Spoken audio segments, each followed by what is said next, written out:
Hi there, I want to talk about a productive and unique type of sleeping called creative sleeping. Do you know that you can sleep with a problem and wake up with a solution? Do you know you can sleep confused and wake up with clarity? Now, I want to do a retrospective of anecdotes on people who engaged in productive or creative sleeping. The first is one of the greatest songwriters of all time, Paul McCartney of the Beatles. Do you know that Paul McCartney has two of the most popular songs of all time? And do you know that those two songs were songs that he conceived while he was asleep? Okay, let's start with the first one. Yesterday is one of the most covered songs of all time. Yesterday, all my troubles seem so far away. That song was a song that he conceived while he was asleep. Now let's talk about the second song, Let It Be. Let it be, let it be, let it be. Singing words of wisdom, let it be. That song was also conceived while he was asleep. And what's the story? He was going through a tumultuous time in his life, and he slept and had a dream, and his mother appeared to him and said, "Don't worry about everything you're going through, all will be well, just let it be." But that's not all. Let's go to other people. The most popular Rolling Stones song of all time, Satisfaction, was conceived by Keith Richards while he was asleep. What about electricity? Electricity was created by Michael Faraday. He saw those equations in his sleep. Can we go on? Of course we can go on. Alright, so what about Albert Einstein? Albert Einstein worked on the theory of relativity for many years. And one day he was walking and he was stuck. He didn't seem to be making any progress and he slept. And he saw in his sleep the words E is equal to mc squared. Look, I can go on and on. James Cameron is one of the greatest music directors of all time, behind Avatar and Titanic, the two highest grossing Hollywood movies of all time. He says, most of my ideas, I get them in my sleep.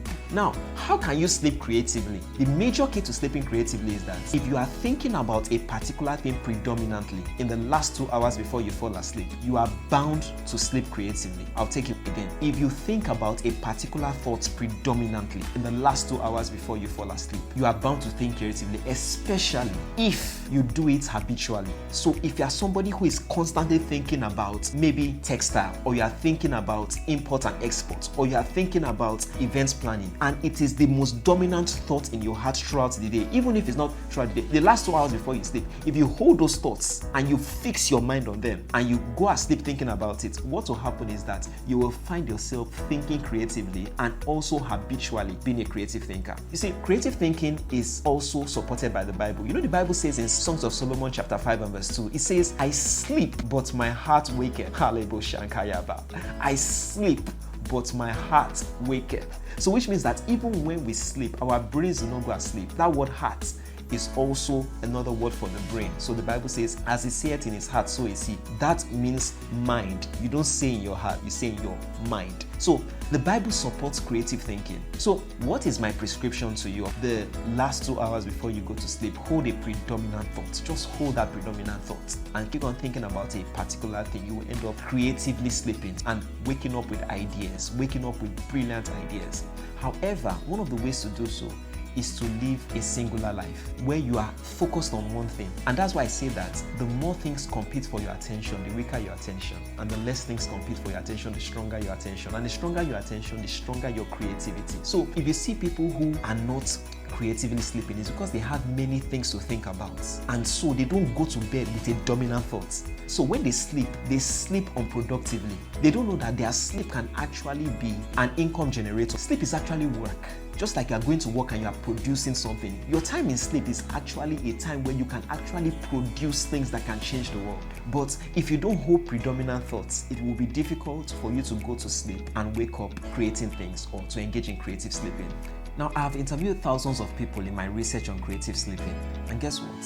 When I interview people who have lost a loved one, they tell me that after losing a loved one, every time they sleep, they see something, they get messages concerning the loved one or something, or they keep on seeing those people in their dreams.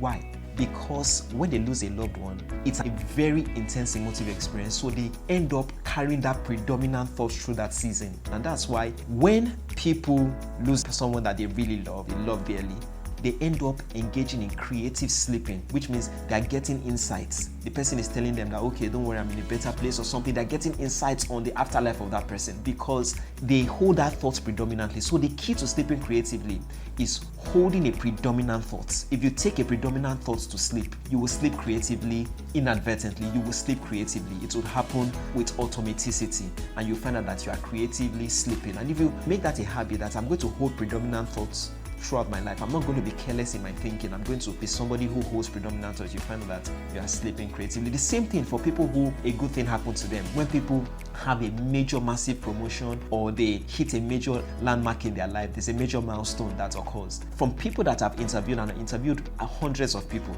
they say that during those intense moments of my life, I had a trend of creatively sleeping. Wow.